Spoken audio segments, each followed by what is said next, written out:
Good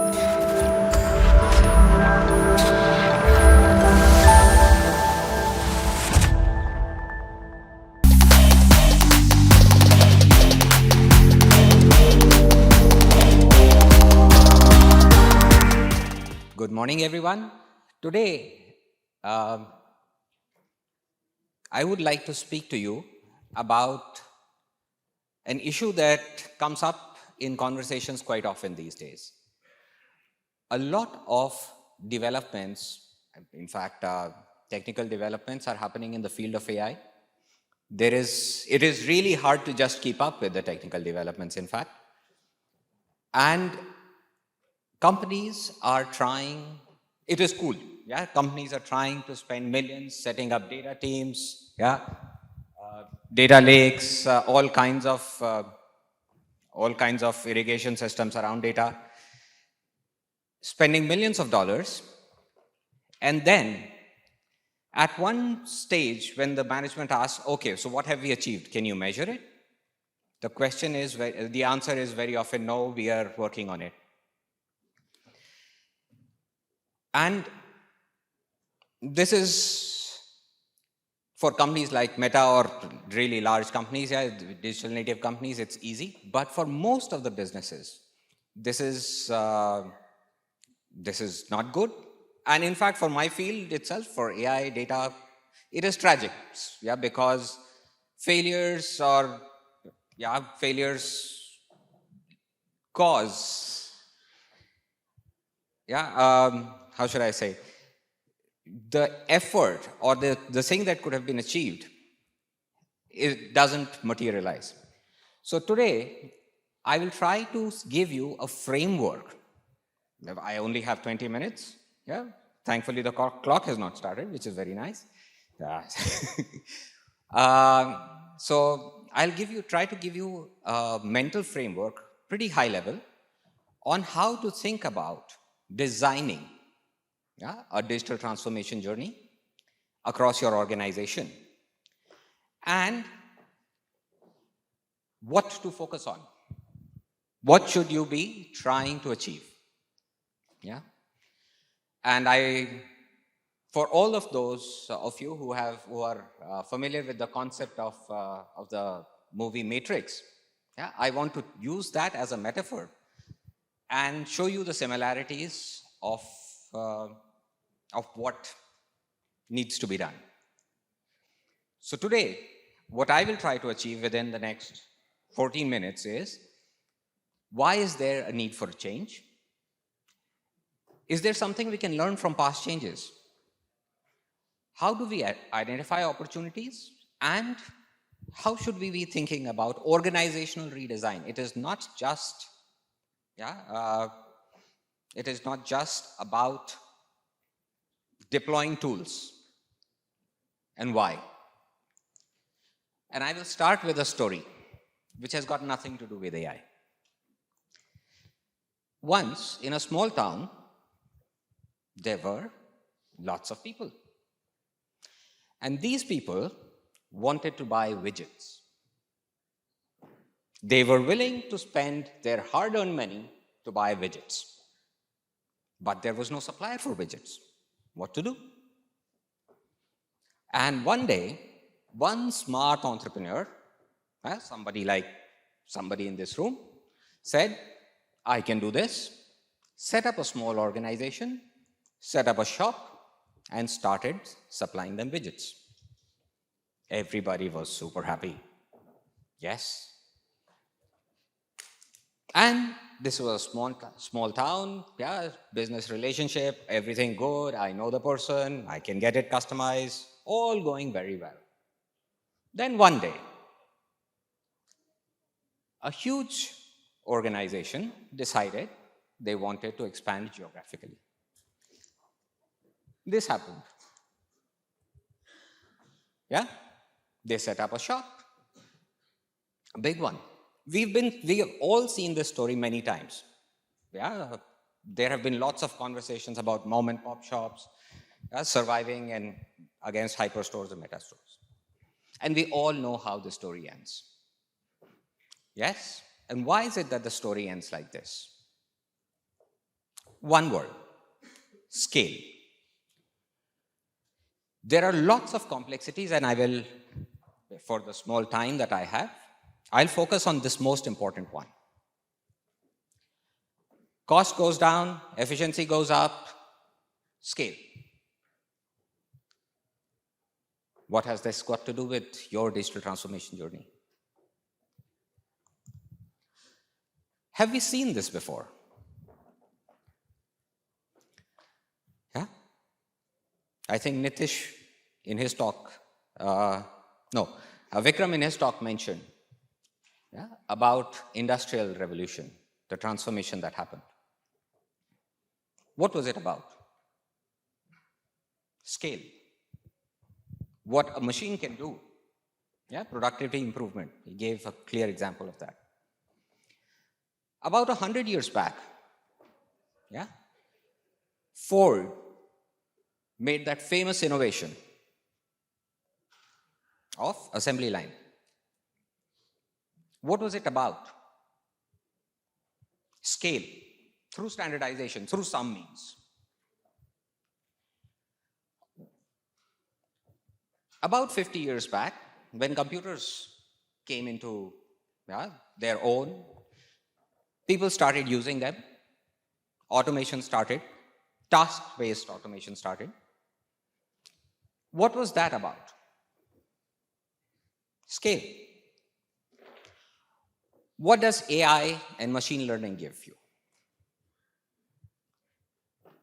Both of the speakers before me have said this to you. Scale. Thousands of documents can be read, super fast, remembered for sustainable finance. Nitish. Vikram. Scale. Targeting a segment of one. So what can we learn from this history? Yes? If it is about scale, in this generic value chain chart, can you see opportunities where AI can help you scale? The idea behind my conversation with you today is to tell you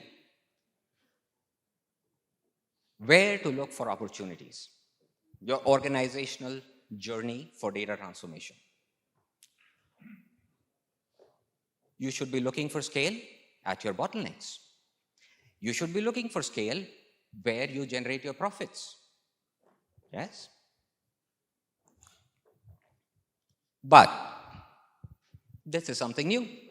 If it is only about extending the past into the future, just another technology for scaling, then why are so many people struggling with it?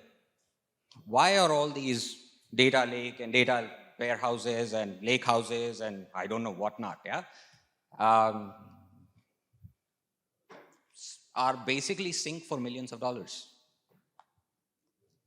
There's a new tool every day, but how does this fit into my picture? How is this one different? Again, I will look to history for this. We looked at assembly line, not going 200 years back, but looked at assembly line. We created scale by standardizing. By taking away variability in processes. However, we still needed humans for some things. Yes? 50 years back, and for that, the whole management field for almost half a century was time motion studies, process control, optimization of human movements, and stuff. But you could instruct, you still needed humans to do the work. You could instruct them in your language. I'll say English, but whatever language the person understood. 50 years back, once we had the machines, we needed somebody to explain what we need to get done to these machines. What we needed were swarms of coders in all kinds of languages. And this is why we have huge IT departments now. They helped us optimize our processes, automate parts of it. Yeah? All processes designed for humans. Why is this different? AI is fundamentally different from your normal IT products because unlike IT products where the crux is coding the logic of what you need to do, in AI products, the logic is learned from data. Data is the code.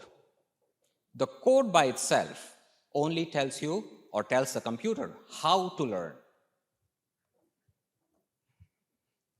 Okay?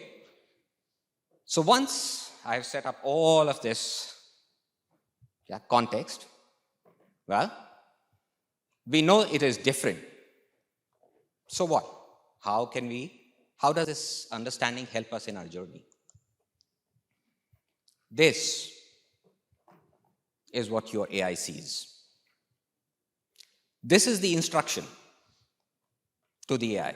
This is the logic that it is learning.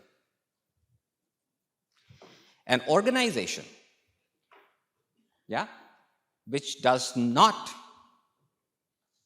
have good quality data will not have good quality AI, will not be able to harness the power of scale being unleashed by AI. Yes?